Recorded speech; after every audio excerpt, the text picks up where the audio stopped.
नमस्कार, मैं हूं आपके साथ प्रेरणा मिश्रा। बंसल न्यूज की खास पेशकश में आपका स्वागत है। जैसा कि आप जानते हैं कि आयुष्मान में हर बार स्वास्थ्य संबंधी समस्याओं पर खास जानकारी दी जाती है। इसी कड़ी में रायपुर से आज हमारे साथ जुड़ चुके हैं डॉक्टर सुमंत शेखर पाढ़ी, जो NHMMI Narayana super speciality hospital Raipur में कंसल्टेंट इंटरवेंशनल कार्डियोलॉजिस्ट हैं। डॉक्टर सुमंत, आपका बहुत स्वागत करती हूँ। नमस्कार, धन्यवाद। तो चलिए, आज हम बात करने वाले हैं कोविड में हृदय रोग के बारे में और उसके इलाज के बारे में। तो डॉक्टर, सबसे पहला सवाल मेरा आपसे यही है कि हृदय रोग इतना महत्वपूर्ण क्यों हो जाता है?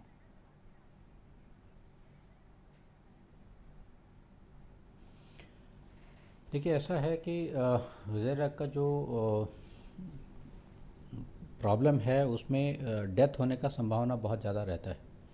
अगर आप वर्ल्ड वाइड स्टैटिस्टिक लेंगे तो हृदय रोग से मरते जितने लोग हैं, अगर बाकी 4-6 प्रधान कारण को लेके जाते हैं, कैंसर है, स्ट्रोक है,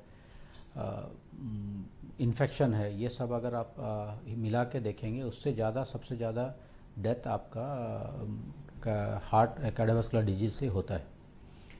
तो इसीलिए, और दूसरा है कि हार्ट का ट्रीटमेंट को अगर अप्रोप्रिएट टाइम पे ना करें तो इरिवर्सिबल डैमेज बहुत ज़्यादा होता है।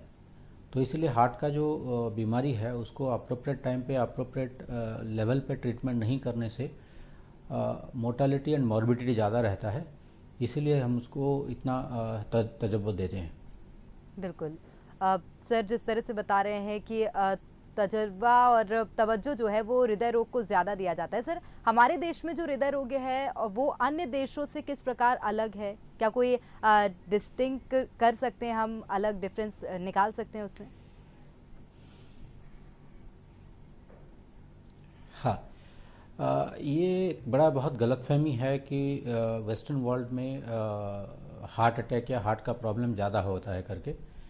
बट सरप्राइजिंगली, अगर वेस्टर्न वर्ल्ड में जैसा अमेरिका है, यूरोप में जिस एज में हार्ट का प्रॉब्लम होता है, हमारे यहाँ 10 साल जल्दी होता है। और हमारा देश में क्या होता है कि अप्रोप्रिएट ट्रीटमेंट नहीं मिलने की वजह से मोर्टालिटी और मॉर्बिडिटी ज़्यादा रहता है। जी। तीसरा है कि हमारा लाइफस्टाइल अभी चेंज होने के बाद हमारा जो इंडिया है ये वर्ल्ड का डायबिटिक कैपिटल बन चुका है। हर तीसरे या चौथे आदमी को डायबिटीज़ है, और डायबिटीज़ का पेशेंट का कॉमनेस्ट कॉज ऑफ डेथ है कार्डियोवास्कुलर डेथ। तो ये सब कारण की वजह से हमारे इंडिया में हमारे यहाँ हार्ट का अटैक का पेशेंट यंग एज में होता है और उनका कॉम्प्लिकेशन और डेथ ज़्यादा होता है as compared to western country. बिल्कुल। सर, हृदय इम्पोर्टेंट तो काफ़ी ज़्यादा होता है मानव शरीर में, ये बात तो हम सभी जानते हैं। लेकिन अगर कोरोना संक्रमण की बात की जाए तो कोरोना संक्रमण के बाद काफ़ी ज़्यादा बीमारियां आई थी। हमने जाना था कि ब्लैक फंगस जैसी समस्या हो जाती है, शुगर वालों को काफ़ी समस्या होती है। क्या हार्ट से जुड़ी कोई समस्या कोरोना संक्रमण से होती है?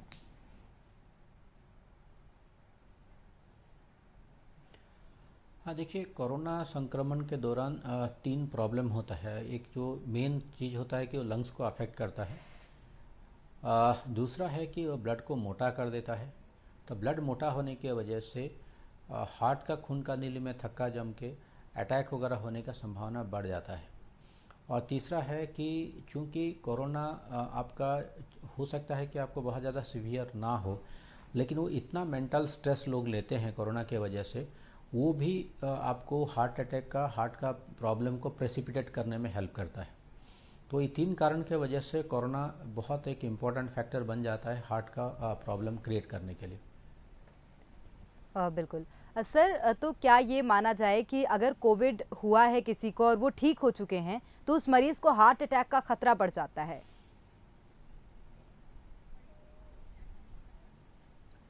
नहीं, वैसा नहीं है। अगर कोई पेशेंट को ऑलरेडी कोरोना हो चुका है, कोरोना से क्योर हो चुका है, और उसका जो एक्टिविटीज़ नॉर्मल पहले जैसा हो चुका है, बहुत ज़्यादा CRP नहीं बढ़ा हुआ, इन्फ्लामेटरी मार्कर्स नॉर्मल है, तो एक नॉर्मल साधारण आदमी का जितना रिस्क रहता है उसी रिस्क में ही उसको हार्ट का प्रॉब्लम होने का संभावना है, ना कि ज़्यादा होने का। हाँ, बिल्कुल। तो माना जाए कि अगर कोविड से ठीक हुआ है व्यक्ति तो भी उसे इतना अधिक खतरा नहीं होता है। सर, अगर कोई हार्ट का जो पेशेंट है वो है ही हार्ट का पेशेंट, लेकिन उसके बाद अगर वो कोरोना का पेशेंट बना है तो क्या इन सभी परिस्थितियों में खतरा बढ़ता है? हाँ। अगर कोई हार्ट का पेशेंट ऑलरेडी है तो उसको कोरोना का समय कोरोना का कॉम्प्लिकेशन और कोरोना के वजह से हार्ट का कॉम्प्लिकेशन ज़्यादा होने का संभावना बढ़ जाता है। कोरोना का सीवियरिटी ज़्यादा रहता है और दूसरा है कि दोबारा हार्ट अटैक होने का या हार्ट फेलियर होने का या हार्ट से संबंधित प्रॉब्लम होने का रिस्क थोड़ा बढ़ जाता है। हाँ, बिल्कुल सर। एक और भ्रांति सर मुझे लगता है कि समाज में फैली है, वो भ्रांति है कि हकीकत है, ये तो आप ही बताएंगे, दिल का दौरा कोविड वैक्सीन से होता है। इस तरह की काफ़ी ज़्यादा बातें सामने आती हैं सर।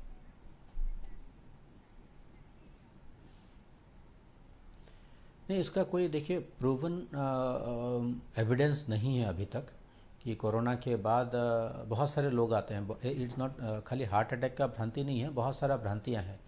स्ट्रोक हो जाना, सडन डेथ होना, या बहुत ज़्यादा साइकोलॉजिकल इफ़ेक्ट होना, बीपी बढ़ जाना, ये सब पेशेंट्स लेके आते हैं, लेकिन ऐसा कोई प्रूवन ये नहीं है कि कोरोना का वैक्सीन के वजह से किसी को हार्ट अटैक होकर डेथ हुआ है। हाँ, कुछ इंसिडेंटल चीज़ें रिपोर्ट्स वगैरह आए हैं, लेकिन वो कोई प्रूफ नहीं है कि कोरोना के वैक्सीन के वजह से किसी को हार्ट अटैक होता है करके। बिल्कुल। तो मुझे लगता है कि जो लोग इस तरह की धारणाओं को अभी मन में पाले रखे हैं उनको भी ये बात समझ लेनी चाहिए, जिस तरह से डॉक्टर सुमंत बता रहे हैं कि कोरोना की वैक्सीन से हार्ट अटैक नहीं होता है। इस तरह की कोई भी टेस्ट या कोई भी एक्सपेरिमेंट सामने नहीं आए हैं। डॉक्टर, एक और बात आपसे जानना चाहूंगी, अगर हार्ट अटैक से बचाव करना है तो ऐसी कौन सी सावधानियां हैं जो बरतना जरूरी हो जाता है?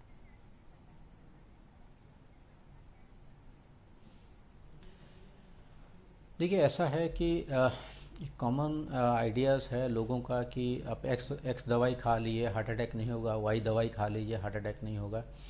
लेकिन मैं एक सिंपल सवाल लोगों से पूछता हूँ, जो लोग ये सब बात करते हैं, कि देखिए हार्ट अटैक का कोई ऐसा फुल प्रूफ तरीका होता है कि अटैक नहीं होगा तो कोई कार्डियोलॉजिस्ट को हार्ट अटैक नहीं होना चाहिए या कोई कार्डियोलॉजिस्ट का फैमिली में हार्ट अटैक नहीं होना चाहिए।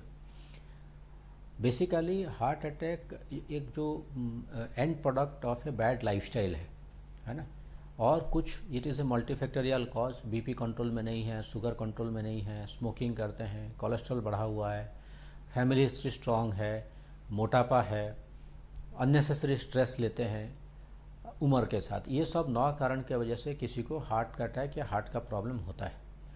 तो आपको एक सीधा एक कोई पॉइंट नहीं है कि हाँ आप ये करोगे तो हार्ट अटैक नहीं होगा, ऐसा नहीं बोल सकते हैं। सबसे की पॉइंट है कि आपको हेल्दी लाइफस्टाइल रखना है। हेल्दी लाइफस्टाइल क्या करता है? आपका तनाव को कम करता है, मोटापा कम करता है, कोलेस्ट्रॉल कम करता है, बीपी शुगर को कंट्रोल में रखता है। तो आपका प्रॉपर हेल्दी लाइफस्टाइल होना बहुत ज़रूरी है अगर हार्ट अटैक का इंसिडेंस को आप कम करना चाहते हैं, हार्ट अटैक के चांसेस अगर कम करना चाहते हैं, तो सबसे इम्पॉर्टेंट चीज़ आपका लाइफस्टाइल ठीक होना ज़रूरी है। बिल्कुल, ये बहुत महत्वपूर्ण है। मुझे लगता है कि सर हार्ट की प्रॉब्लम ही नहीं, अगर किसी भी समस्या से निजात पाना है तो अपनी लाइफस्टाइल को सबसे पहले डिसिप्लिन बनाना चाहिए, खान-पान में विशेष रूप से ध्यान देना चाहिए। ज़्यादा जंक फूड लोग ना खाएं तो वो बेहतर होगा उनके स्वास्थ्य के लिए। सर, अगर हार्ट अटैक की बात की जाती है तो मोस्टली हम देखते हैं कि काफ़ी ज़्यादा जो एज्ड लोग होते हैं उनमें हार्ट की समस्या आती है, लेकिन क्या बच्चों के लिए भी हार्ट की समस्या को लेकर चिंता करने की ज़रूरत होती है?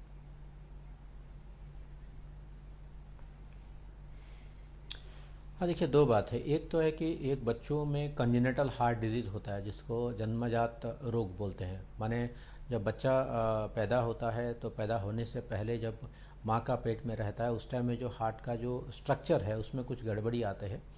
अप्रोक्सीमेटली अगर 1000 बच्चों को कहीं से जो लेके जाते हैं तो उसमें से अप्रोक्सीमेटली 8 बच्चों का हार्ट में बनावटी कुछ गड़बड़ रहता है जो पैदाइशी रहता है।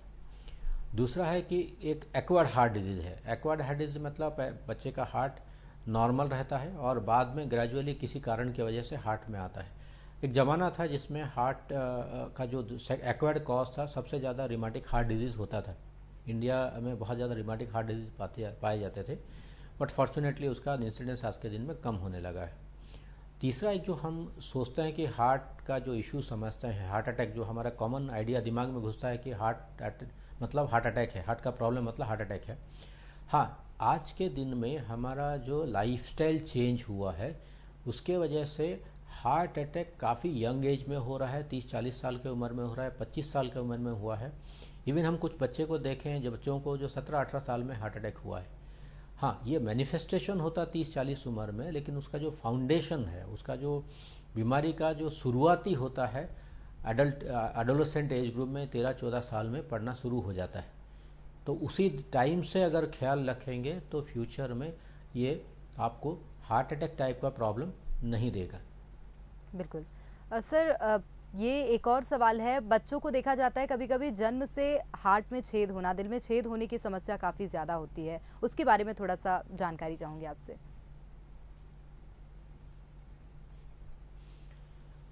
नहीं, ये खाली छेद नहीं है। देखिए, हार्ट में क्या होता है, जैसा मैं बताया था, अगर बच्चा माँ का पेट में जब 8 हफ्ते ज़ीरो से जब हार्ट हफ्ता बनता है तब तक हार्ट का बनावट बन जाता है। हार्ट में जो 4 चैम्बर रहते हैं, 4 वाल्व रहते हैं, 4 नलियाँ रहते हैं, वेन्स रहता है, ये सब जो है उसका टोटल बनावट जो है 8 हफ्ते के अंदर में बन जाता है।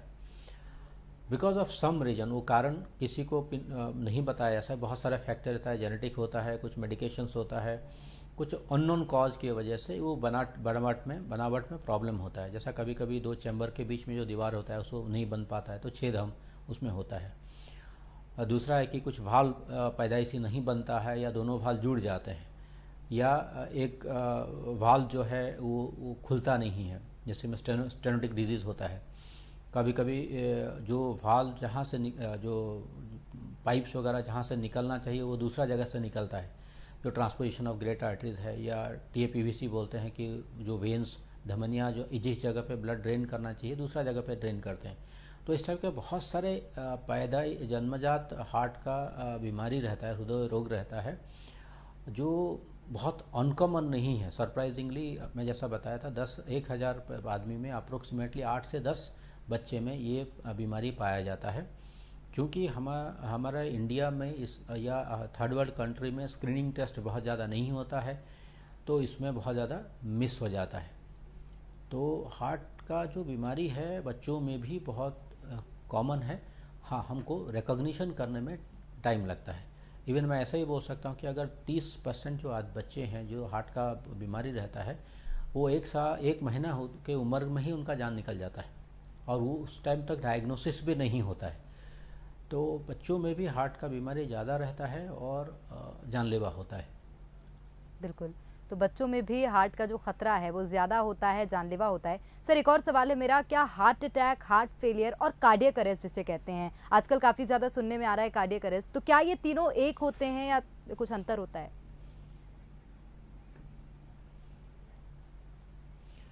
नहीं, देखिए, ऐसा है कि कार्डियक अरेस्ट जो है हार्ट बंद हो जाना है ना, वो बहुत सारे कारण की वजह से होता है। वो सडन ट्रॉमा के वजह से होता है, बॉडी में बहुत ज़्यादा पोटेशियम बढ़ जाने से होता है, बहुत सारे कुछ न्यूरोलॉजिकल कॉज की वजह से। तो हार्ट सडनली किसी कारण से अगर बन जाता है तो उसको हम कार्डियक अरेस्ट बोलते हैं। और वो कार्डियक अरेस्ट जो होता है उसमें से हार्ट अटैक एक कारण होता है। हार्ट अटैक क्या होता है, हार्ट का जो मसल्स है उसको जो ब्लड सप्लाई होता है, उसमें जो हमारा 3 खून का नली रहता है उसमें से 3 में से कोई अगर सडनली 100% बंद हो जाता है तो जिस इलाका को ब्लड सप्लाई होता है वो बंद हो जाने की वजह से एंजाइनल पेन होता है, रेस्ट पेन होता है और अटैक होता है। हाँ, हार्ट अटैक भी सडन कार्डियक डेथ कर सकता है। दूसरा है कि हार्ट फेलियर जो है, हार्ट का जो फेलियर मतलब आप अप्रोप्रिएटली काम नहीं कर रहे, जितना अच्छा काम करना चाहिए नहीं कर रहा है, उसका भी 1001 कारण होता है, जिसमें हार्ट अटैक एक कारण होता है। कभी कभी हार्ट का जो मसल्स वीक हो जाता है, कभी कभी वाल्व जो होता है वो लीक रहता है, या बंद होने की वजह से ठीक से खुलता नहीं है तो हार्ट फेलियर हो सकता है। हार्ट किसी वजह से अगर मान ली कि खून का कमी है तो उसमें भी हार्ट फेलियर हो सकता है। तो हार्ट अटैक और कार्डियक अरेस्ट दो अलग अलग चीज़ें हैं, और हार्ट अटैक जो होता है हार्ट फेलियर या कार्डियक अरेस्ट का एक कारण होता है। तीनों लेकिन समान चीज़ नहीं है। बिल्कुल। तो ये जो अगर कोई सोच रहा हो कि ये तीनों जो समस्याएं हैं वो समान हैं, तो डॉक्टर ने ये साफ कर दिया है कि ये तीनों समस्याएं समान नहीं हैं। डॉक्टर, अगर सुविधाओं की बात की जाए तो काफ़ी ज़्यादा देखिए इक्विपमेंट्स चाहिए होते हैं अगर हार्ट का हमें इलाज करना है। तो अगर नारायणा सुपर स्पेशलिटी हॉस्पिटल की बात की जाए जहाँ आप अपनी सेवाएँ दे रहे हैं, वहाँ क्या कुछ सुविधाएँ इस समस्या से निजात पाने के लिए और पेशेंट्स के लिए आप उपलब्ध कराते हैं?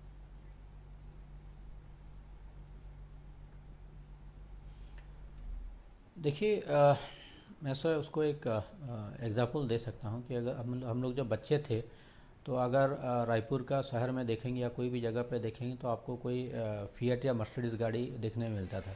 आज के दिन में आपके पास इतना फैसिलिटीज़ है कि मर्सिडीज़ गाड़ी भी खरीद सकते हैं।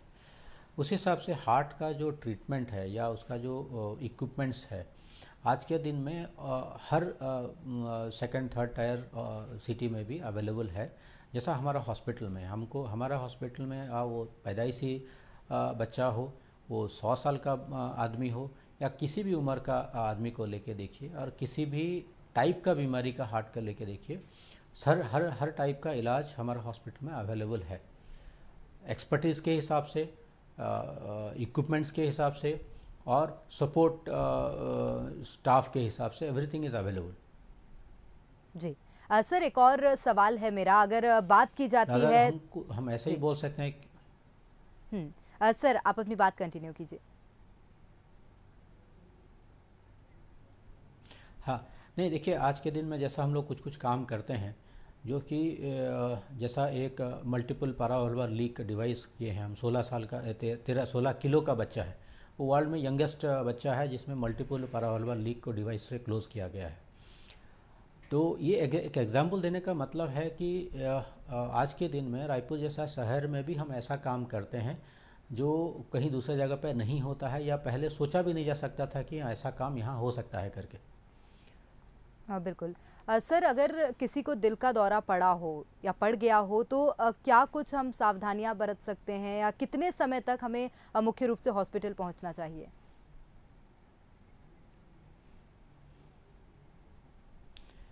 देखिए, हार्ट अटैक का जो सबसे इम्पोर्टेंट इश्यूज़ रहता है कि एक्सेप्ट करना और जानना कि ये अटैक है करके, है ना। मोस्ट ऑफ द टाइम क्या होता है कि 80 से 90% लोगों को जो अटैक होता है, जो टिपिकल पेन होता है, एंजाइनल पेन होता है, वो होने के बावजूद वो लोग एसिड है, दूसरा कुछ है सच के ट्रीटमेंट करना शुरू कर देते हैं और टाइम को और इम्पोर्टेंट टाइम वेस्ट करते हैं। अगर किसी को भी टिपिकल एंजाइनल पेन हो रहा है और आधा घंटे से ज़्यादा हो रहा है, जो कम नहीं हो रहा है, आपका रूटीन कोई ट्रीटमेंट करते हैं उसमें नहीं कम होता है, तो पहला चीज़ है कि आसपास कहीं भी जाके आप एक ईसीजी कराइए। अप्रोक्सीमेटली 80 से 90% टाइम में अगर मेजर अटैक है वो ईसीजी में ही पकड़ में आता है। दूसरी बात है कि आपको पहला चीज़ है कि अगर आपको लगता है कि हार्ट से रिलेटेड है, कोई भी आसपास आपको फिजिशियन को सलाह करना ज़रूरी है, क्योंकि इनिशियल स्टेज में अगर आप खून का पतला होने का दवाई अप्रोप्रिएट डोज में, एडिक्वेट डोज में लेते हैं और स्टैटिन्स वगैरह कुछ मेडिसिन लेते हैं, कुछ खून पतला होने का इंजेक्शन अप्रोप्रिएट टाइम में लेते हैं, तो अराउंड 20-25% केसेस में हार्ट अटैक जो है एबॉर्ट भी होता है या प्रोग्रेशन से बच जाता है। इनिशियल प्राइमरी ट्रीटमेंट आज के दिन में कोई भी फिजिशियन के पास जाएंगे तो मिल सकता है। अगर आप के पास फैसिलिटी अवेलेबल है, अगर कोई बड़ा हॉस्पिटल में जा सकते हैं जहां थोड़ा सा थ्रोम्बोलिसिस का सुविधा हो या प्राइमरी एंजियोप्लास्टी की सुविधा हो, जितना जल्दी हो सके वहां पहुंचने के लिए कोशिश करिए। इम्पोर्टेंट है कि अगर आपको इस टाइप का कोई पेन होता है उसको इग्नोर मत करिए। ये मत सोचिए कि एसिडिटी है ठीक हो जाएगा, प्लीज़ ऐसा नहीं करेंगे, क्योंकि सबसे ज़्यादा टाइम उसी जगह पे वेस्ट हो जाता है। हार्ट अटैक का सबसे इम्पोर्टेंट टाइम प्रॉब्लम होता है कि अप्रोप्रिएट टाइम। अगर कोई पेशेंट हार्ट अटैक में आया है, 3 घंटे के अंदर पहुंचा है और उसका खून का नली खुल जाता है 100%, तो नुकसान बहुत कम होता है। 3 घंटे 6 घंटे के बाद जितना आप लेट में पहुँचे हो, ट्रीटमेंट एक तो है कि लाइफ का रिस्क बढ़ जाता है और ट्रीटमेंट का रिजल्ट उतना अप्रोप्रिएट एडिक्वेट नहीं मिलता है। तो अगर आपको कुछ भी डाउट लगता है तो आसपास कोई भी फिजिशियन को सलाह करना बहुत ज़रूरी है। सर, एक और बात देखी जाती है, जब हार्ट का पेशेंट कोई होता है तो ये कहा जाता है कि टेंशन मत लेना, किसी चीज़ को ज़्यादा माइंड मत करना, तो क्या स्ट्रेस एक बहुत बड़ा योगदान निभाता है हार्ट की समस्या से निजात पाने में?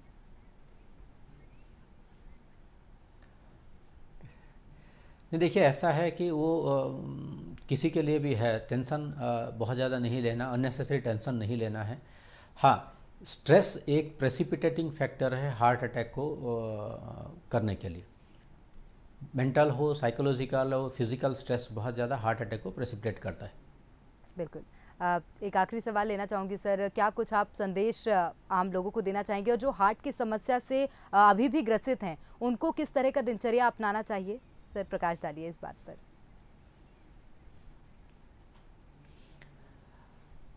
नहीं, देखिए मैं ये नहीं डिफरेंशिएट करूँगा कि आपको हार्ट अटैक हुआ तो दूसरा लाइफस्टाइल होना चाहिए, या हार्ट अटैक नहीं हुआ तो दूसरा लाइफस्टाइल होना चाहिए। देखिए, आपको अगर हार्ट अटैक नहीं हुआ है तो आपको सेम काम करना है जिसको ऑलरेडी एक बार हार्ट अटैक हो चुका है। टारगेट दोनों का अलग अलग है। आपको अगर अटैक नहीं हुआ है उसे दूर रखने के लिए कोशिश करना है। अगर आपको ऑलरेडी हार्ट अटैक हुआ है तो दोबारा ऐसा प्रॉब्लम ना हो, ये आपको देखना ज़रूरी है। तो इसमें से सबसे इम्पॉर्टेंट चीज़ है आपका, जैसे मैं पहले ही बता चुका हूँ, आपका लाइफस्टाइल ठीक होना ज़रूरी है। ठीक लाइफस्टाइल में सबसे फर्स्ट थिंग आता है रेगुलर एक्सरसाइज करना। कम से कम ब्रिस्क वॉक दिन में 24 आवर में 30 मिनट्स करना बहुत ज़रूरी है, और उससे अगर ज़्यादा कुछ कर सकते हैं तो बहुत अच्छी बात है। दूसरी बात है कि आपका खान पान में कंट्रोल में रखना ज़रूरी है। आपको कितना खाते हो बहुत ज़्यादा मैटर नहीं करता है, मैटर करता है आप क्या खाते हो। हाई कैलोरी डाइट से दूर रहिए। घी तेल वगैरह जो हम बोलते हैं, उसीलिए बोलते हैं कि these are high calorie diets. जितना हाई कैलोरी डाइट से दूर रहेंगे उतना अच्छा रहेगा। अगर आपका डाइट में थोड़ा सा फाइबर डाइट ज़्यादा है, जैसा सलाड्स है, फ्रूट्स है, वेजिटेबल अप्रोक्सीमेटली 200-250 ग्राम तक है, वो बहुत अच्छा रहता है। तीसरा एक इम्पोर्टेंट एपिडेमिक है जो मेरे हिसाब से कोरोना से भी ज़्यादा बड़ा एपिडेमिक है, आपका blue screen before going to sleep. मतलब आप जब भी सोने जाते हैं उससे 2 से 3 घंटा पहले any kind of blue screen, TV, computer, mobile से दूर रहिए। ये जो इलेक्ट्रॉनिक वेव्स हमारा जाता है ब्रेन में, वो हमारा जो स्लीप का क्वालिटी को ख़राब कर देता है। तो उसके वजह से हमारा जो स्लीप जिस कारण से बनाया गया है, जो सिस्टम हमको भगवान दिया है, जो दिमाग को शांत रखना, ठंडा रखना, स्ट्रेस को दूर रखना, वो हैम्पर होता है। तो कोई भी टाइप का ब्लू स्क्रीन है, रात को सोने से 2 से 3 घंटा पहले दूर रहिए। हम नहीं बोल रहे हैं कि आप 8 बजे सो जाइए, 6 बजे सो जाइए, 2 बजे सो जाइए। आपका दिनचर्या जैसा भी हो, जितने भी आप सोते हो, डेफिनेटली सोने से 2 से 3 घंटा पहले आप कोई भी टाइप का ब्लू स्क्रीन से ज़रूर दूर रहिए। इतना करेंगे तो डेफिनेटली आप स्वस्थ रहेंगे और हार्ट अटैक को दूर भगा सकते हैं। बिल्कुल, बहुत सी अहम जानकारियाँ डॉक्टर आपने दी हैं। बहुत शुक्रिया तमाम जानकारियाँ साझा करने के लिए।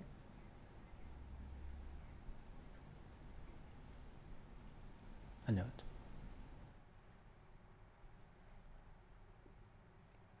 तो आज डॉक्टर सुमंत शेखर पाढ़ी ने हमारे साथ कोविड में कैसे अपने दिल का ख्याल रखें इस बारे में कई जानकारियां साझा की हैं, और उपचार भी बताए हैं। अपने दिनचर्या को किस तरह से निभाना है, इस बात की जानकारी भी डॉक्टर ने दी है। निश्चित रूप से आपको सभी सवालों के जवाब मिल गए होंगे। तो इसी के साथ हमारी इस खास पेशकश में फिलहाल इतना ही। कल फिर हाजिर होंगे एक नई स्वास्थ्य संबंधी समस्या को लेकर, साथ ही बताएंगे उसके उपाय। दीजिए इजाजत, नमस्कार।